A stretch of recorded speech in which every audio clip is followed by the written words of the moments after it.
beautiful people. Welcome to my channel. I am so excited to talk more about the bundle. Hang on while we connect to Instagram, and then I'm going to introduce my very special guest today.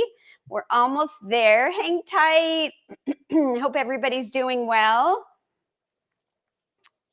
I'm And it doing looks great. like, yeah, we are live everywhere. So hello, beautiful people. Welcome to my channel. I am super excited. I'm going to be talking here today with Kendall, and he's part of the bundle, and he's got some amazing raw contributions. We're going to learn all about him. I do just want to quickly say I'm sorry we were a little delayed.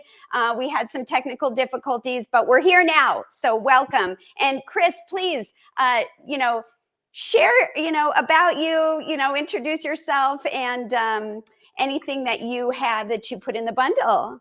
Sounds good. Well, I am Kendall, and this is my kitty Snooter that just came to say hello. I'm from Saskatoon, Saskatchewan, Canada, but I live out here in Sweden now. I've been skateboarding since I was a really little kid, and by the time I was 19 in 1999, I was falling apart and depressed and looking for something.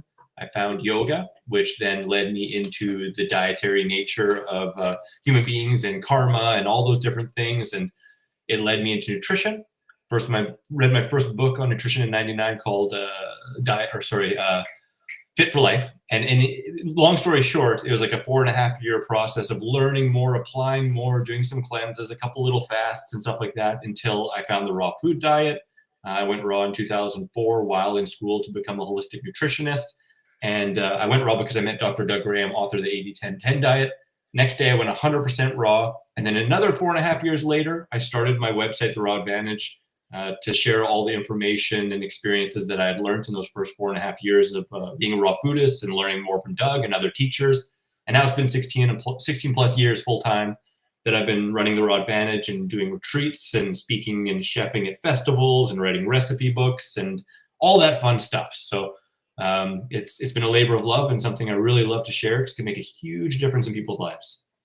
Wow. I mean, that's an incredible story with so much. Just, we could go off into a million areas. But I'm so grateful that you're here. And I just want to share that one of the contributions that you have is Craving Busters sweet and savory stews. And I happen to make one of them. This is your raw Greek stew. I haven't poured the sauce on yet. And these are some of the ingredients, not all of them. But if you get the bundle, you'll be able to get this recipe and enjoy it yourself. You only have until March 10th. Please feel free to click the link, or you can tell them where they can find your link, Chris. Well, thanks so much for that. Yeah, I mean, stews are amazing. I love them. I was so excited to share that in my book because I love salads and other stuff like that and all kinds of savory dishes, but stews and chilies and curries are some of my favorite, and that book really goes into it. You can find that one and also my 21-day summer meal plan, which is in the bundle, in my link at The Raw Advantage. It's just at The Raw Advantage. But do you have it linked below in your show notes or anything like that as well? That might be the quickest for most people, I guess. Yeah, so once we're done live, it will be in the show notes. So make sure to check below and click on it because it's $49.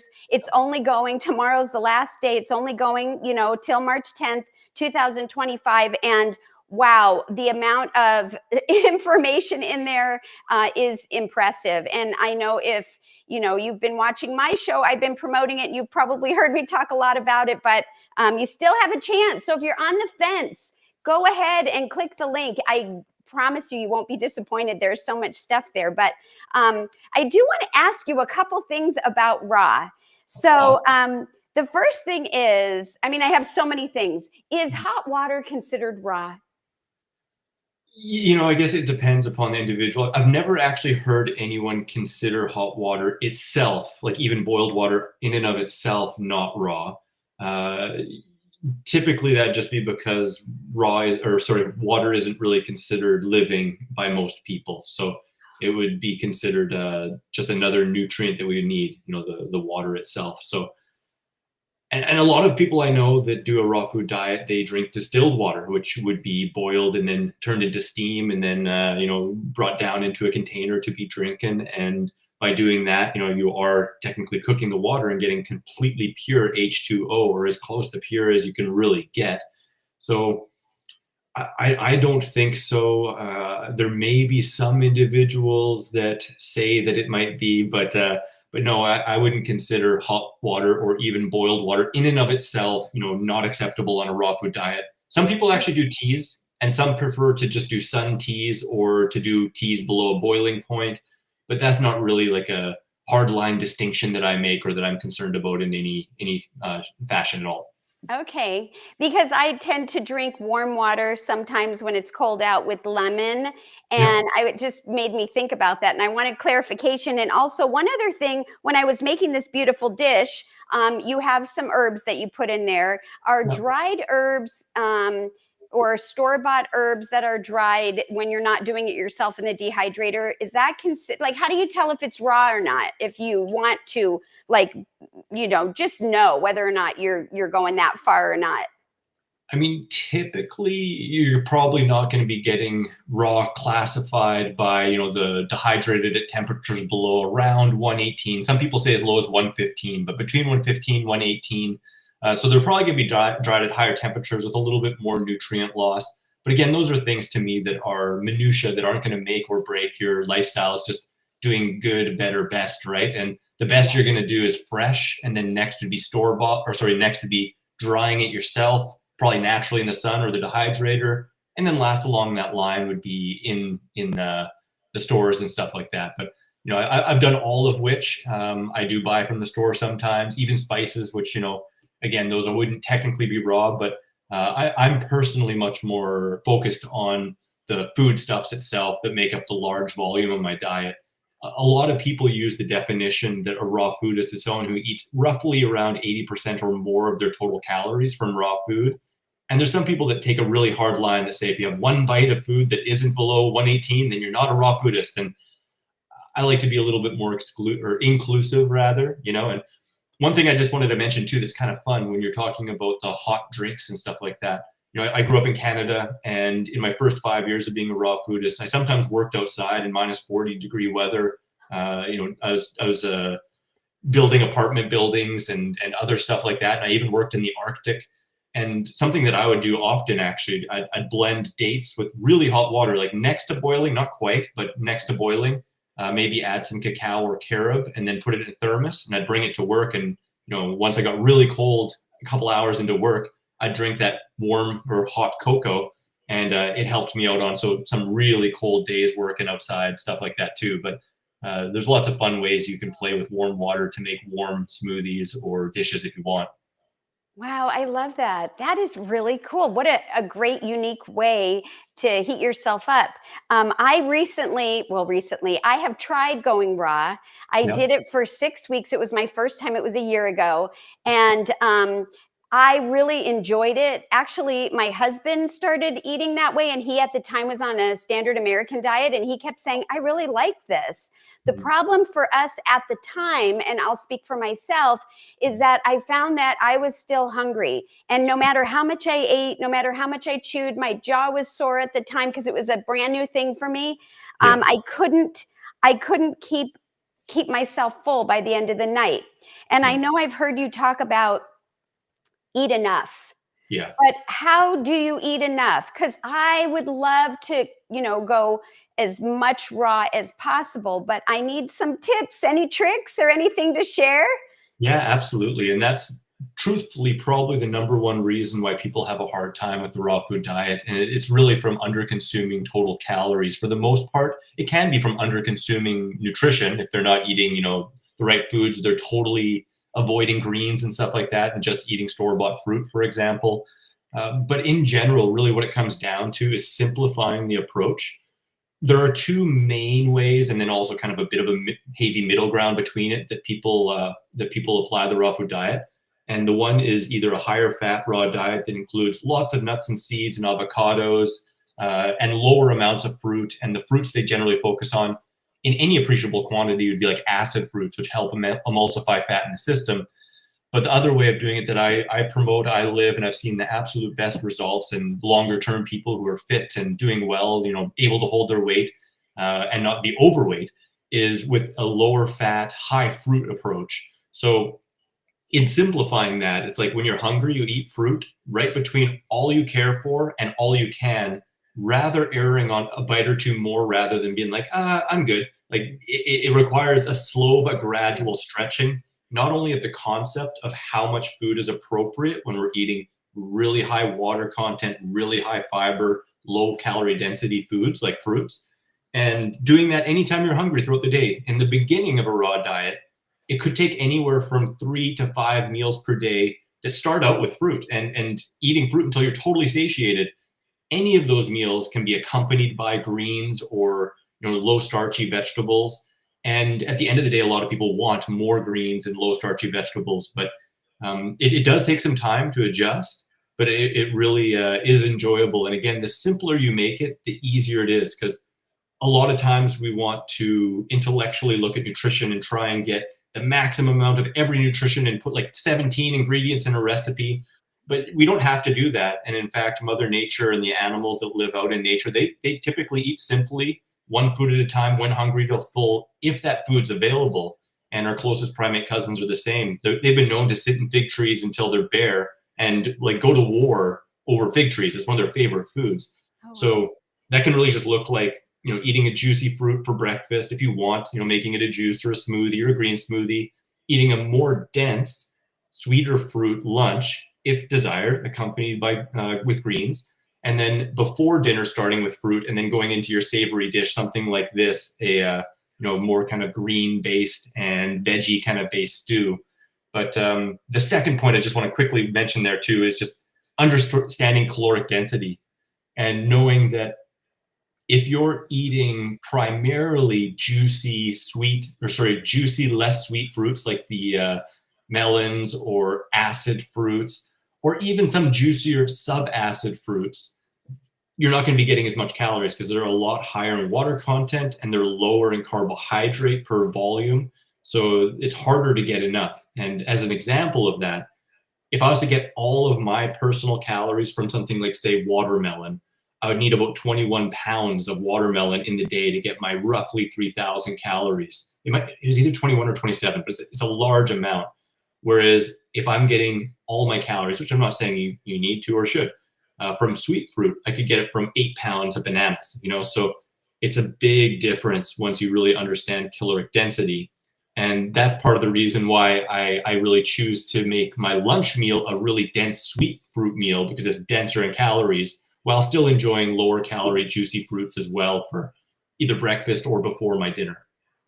Wow. Okay. I know in your raw cookbook, the Raw Advantage 21-day summer meal plan, I saw that you talk a lot about combinations. And and then I'm going to check the chat because I think we might have some people in there. But I did want to say, in there you talk about combinations. And so for me, like I have struggled with low iron absorption. I've tried everything, mixing, the citrus on the greens and that kind of stuff. And I struggle with that. And I've heard a lot of people in the whole food plant-based world, whether they're raw or not, I don't know about the raw ones, have struggled with that. So is there any advice you could give to somebody who wants to eat more raw, but is maybe concerned with something like that?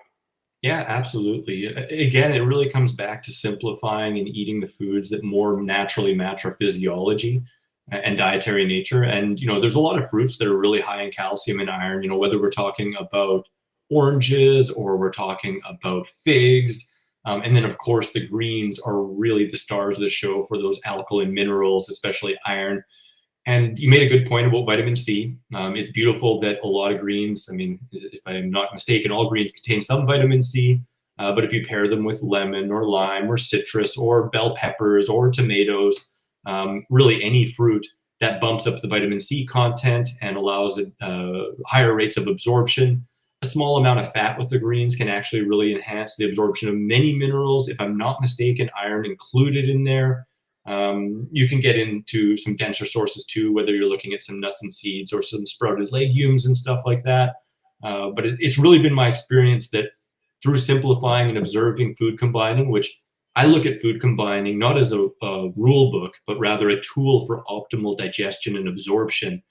So through following those principles, we streamline our digestion through being on this lifestyle, for a moderate amount of time, and paying attention to our digestive capacity and slowly increasing that, allowing our microbiome to adjust, not necessarily going from standard American to eating 3,000 calories of raw food a day, but gradually increasing that.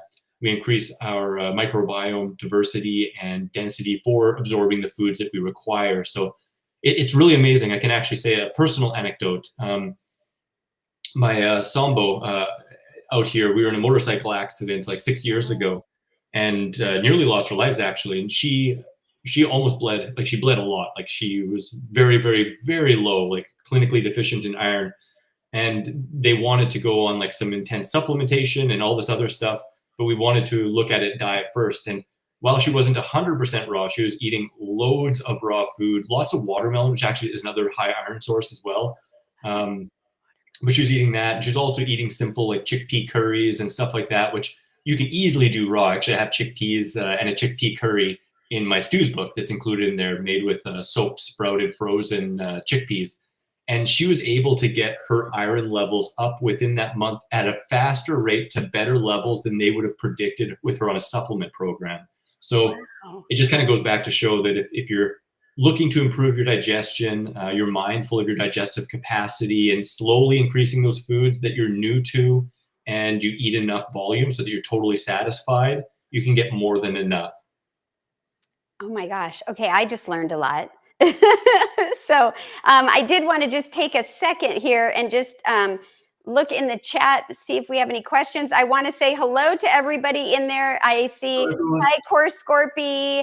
I see Lisa. She says, good morning. We have Damien here, just popped up on my phone. Good morning. And just continuing to check. Is that, oh, I can't read this one. Let's see. Taint Muesli?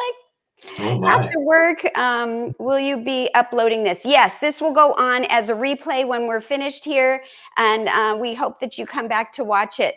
And yes, so we're having a comment about watermelon. That's a lot of watermelon, and also Lisa says, I had no idea that watermelon was high in iron, and neither did I. And you don't need to mix it with anything else. Is that right? Just eat your watermelon? Yeah, honestly, while anything can be mixed with greens, like any fruits can be mixed with greens, and utilizing food combining, there's more optimal combinations. It's not like a fatal kind of mix if you mix something different. I used to look at food combining as like a black and white, good or bad, like great digestion or disaster, but that's not really the truth. Again, it kind of comes down to it just being a way to optimize your digestion. But I truly personally feel that mono meals are the best backbone of a really well-rounded diet. And again, like looking to nature, looking to all the animals out in nature, that's typically how they eat. That's typically how we're designed, and fruit is as close to our perfect food as possible. Any nutrient that you can think of that humans need in the ratios we need them, there's no other food that comes as close to matching our needs as fruit. Second would be greens. And the cool thing though is any nutrient that we require, again, in those ratios we require them, if fruit is number one, greens are number two. And any that greens are number one in, fruit is number two in. So they're really a perfect combination as the backbone of the diet. And it can really be as simple as when you're hungry, eat fruit. And if you crave salt and you're feeling like you just need more of a crunchy, watery, salty flavor, you're a little bit sweeted out, eat as much greens as you want. And that's like the simplest way to describe a raw food diet. Wow. So do you do a lot of sprouting of beans and also just like buckwheat or any grains or anything else that you would recommend people do or that you really enjoy doing? It's funny. Before I really fully got into raw food in that first 4.5 year period where I was kind of transitioning from standard American, eat as greasy and fatty and smoke and drink as much as I could, which I was fully into, I really got into fermenting. I really got into sprouting. I even started making my own bread, sourdoughs and soda breads. I was going to become a chef, but then I secondarily went into nutrition because I couldn't find vegan chefing schools. And I've enjoyed sprouting all types of things, from the microgreens to really small sprouts to also, chickpeas, lentils, all that stuff. But when I went raw, I came in through natural hygiene. And in that kind of circle, sprouts aren't really looked at as an optimal food, basically because we wouldn't really find them in nature. And there's a few other points in there, and there's a potential for bacteria to grow on them if you don't do them right and stuff like that. Since then, so I had like a 10-year period when I was a raw foodist where I basically avoided sprouts almost entirely. And then I started playing with them again, and I enjoy them, and I use them from time to time.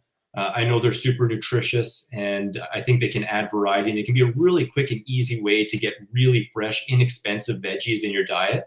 So I do enjoy them, but I'll admit I don't put any like super special qualities to them or think that they're necessary. But I think they're a really great way to enjoy more variety, right? Fresh grown at home. And I still do them. Like my personal favorites these days are to soak chickpeas for 2 days, rinsing them very well twice a day, and then freeze them. And then I put them in curries. And I also really like lentil sprouts. They're really delicious as well. The smaller ones, I don't do quite as often, but part of that is just because honestly, I'm kind of lazy and I don't have a green thumb. Like I would rather pay someone to do my garden than be in the garden personally. And I'd rather go to a grocery store than grow my own for the most part. So yeah, I that's a long-winded answer to say sometimes I enjoy them, but I don't think that they're absolutely necessary. But they can be a great, inexpensive, fun way to get more variety in. For the smaller ones, like broccoli sprouts, I know they're crazy nutritious for certain nutrients and anti-cancer compounds, and alfalfa and deli mix, and even things like mustard or arugula sprouts. I think those are fun. Sometimes I like to make those small ones and use them as the rice for my sushi and stuff like that, which is really, really nice. But it just depends, on the timing. I have bags of them in my closet, and sometimes I look at them as like backup in case, other stuff isn't good fresh, or I just, feel like sprouting those up. Wow. Well, I want to say we have a comment here from Core Scorpy. Chickpea curry sounds amazing. And is that in the bundle or anything like it? Because if you get the bundle, you might be getting that recipe. Yeah, absolutely it is. In fact, my stews book, it was the first I had ever heard of utilizing that technique of sprouting and soaking, sprouting, and freezing certain types of pulses or lentils, and I utilized the chickpeas as well in there. So there's actually a number of ones, even adzuki. So there's numerous recipes that involve soaked, sprouted, and frozen pulses or the sproutable beans. Wow. So if somebody wanted to try this, is it important that you get your beans or what you're going to sprout? Can you just get it out of the bin in the bulk bin section in the grocery store? Or is there a certain, because I know you can order from like sprout companies, and what's the difference in somebody just going and, grabbing some, they cook these and then let's try to sprout them kind of thing, or is there not? Well, besides the potential for, like if you order them online, you might get really high quality organic ones that are super fresh and have a higher sprouting yield or sproutability yield. But I have also just in a pinch went to, the local Asian store or any grocery store and got certain ones, whether they're green lentils or whether they're chickpeas, and they still work as well. So I don't think it makes a huge difference, but it does make a bit of a difference in terms of, like the tails. Like, so, for example, like at Zukis, you want them to be really fresh. Chickpeas, the fresher they are, the better too. So better to get from places that have a decently high turnover rate rather than like dusty back bin, something like that. Yeah. And so I'm assuming that if you eat this way, you combined some of the right things, make sure that you're getting equal amounts and making sure you're full, you won't be deficient in protein. Oh gosh, yeah, protein is the funniest one. I often really simplify it and just go like, oh, like check that out, like, or I talk about my own personal experience of, putting on like 30 pounds of muscle over a year period after my motorcycle accident, which was like among the highest levels of muscle growth considered even in bodybuilding. And I was doing that on a low protein diet. As I understand it, and from the literature I've read and also the personal experience, if you're eating all your calories from whole foods and you're eating enough calories to sustain yourself, it's really hard to not get enough protein. And most people get way too much protein. In fact, it's one of those questions where it's like, I won't say it's not a concern, because some people, they have a hard time eating enough calories, but it's almost a non-concern getting enough protein.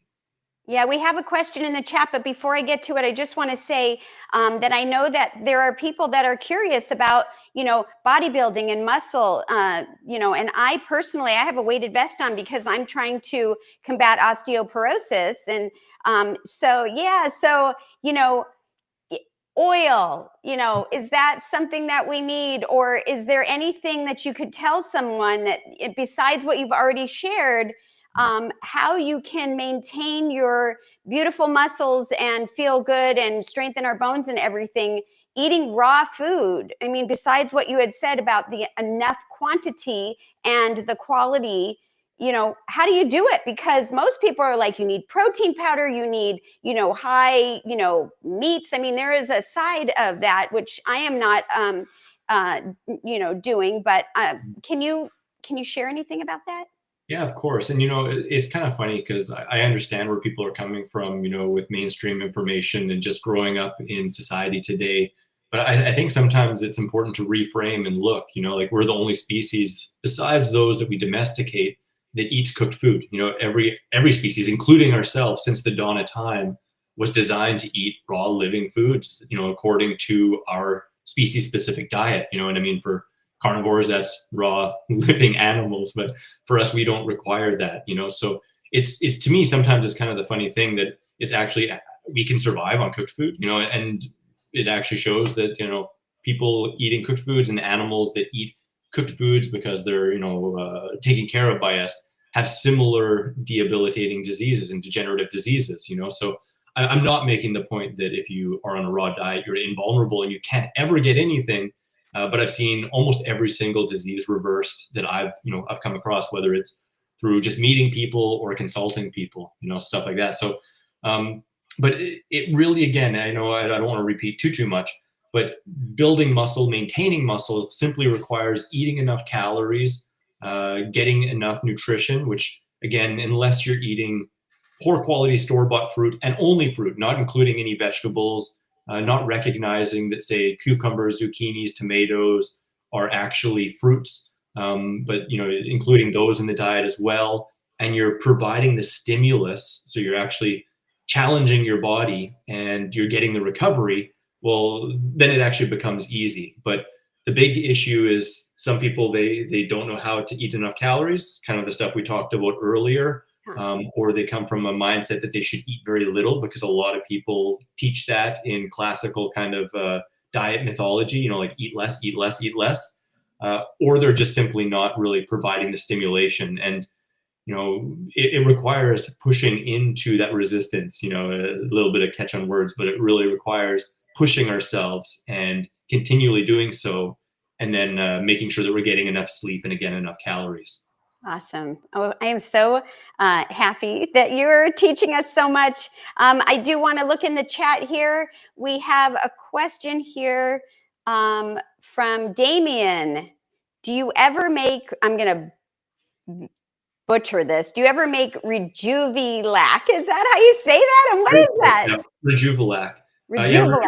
Was pioneered, if I'm not mistaken, by Anne Wigmore, and is often utilized in the Hippocrates kind of viewpoint of a raw food diet, which is a little bit more of a high fat, high sprouts, and lower fruit based approach.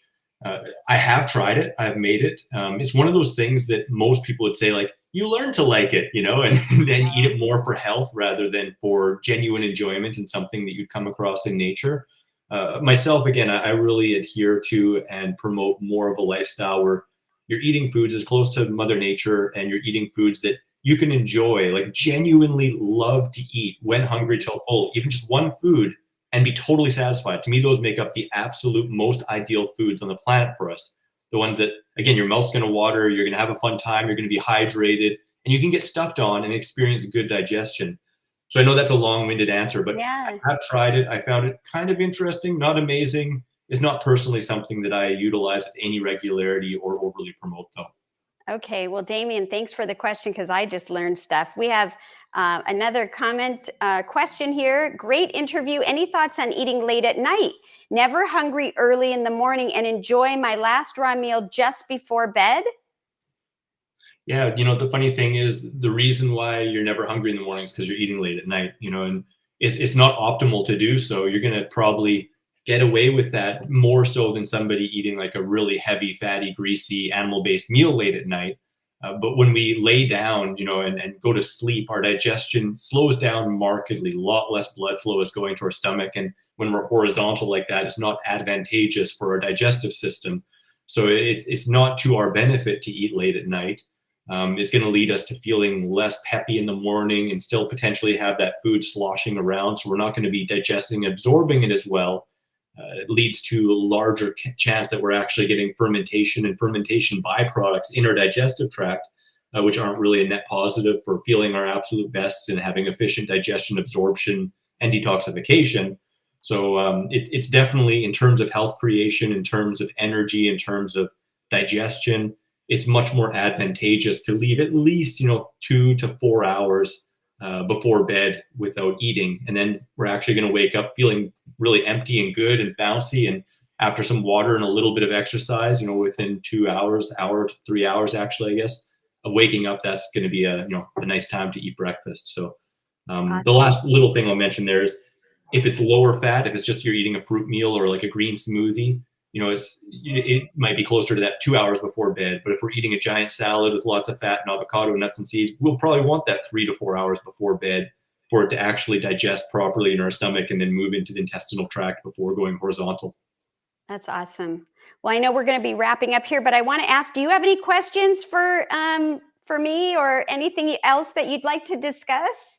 Yeah, I mean, with the weighted vest and all you're doing, have you seen any shifts in your bone density? Have you been doing testing? Have you got into rebounding or anything like that? Yes, I do have a rebounder. I need to be more consistent with it. I do weights. I do push-ups every morning. So I was bedridden for 14 months, and I've had a very interesting health journey. But, I started doing like push-ups against the wall, just literally pushing. And then I would lean and I would lean. And eventually I got down to the ground. And now I'm up to 77 push-ups a day. Awesome. Wow. That's Yeah, I huge. don't, what's that? That's huge. That's great.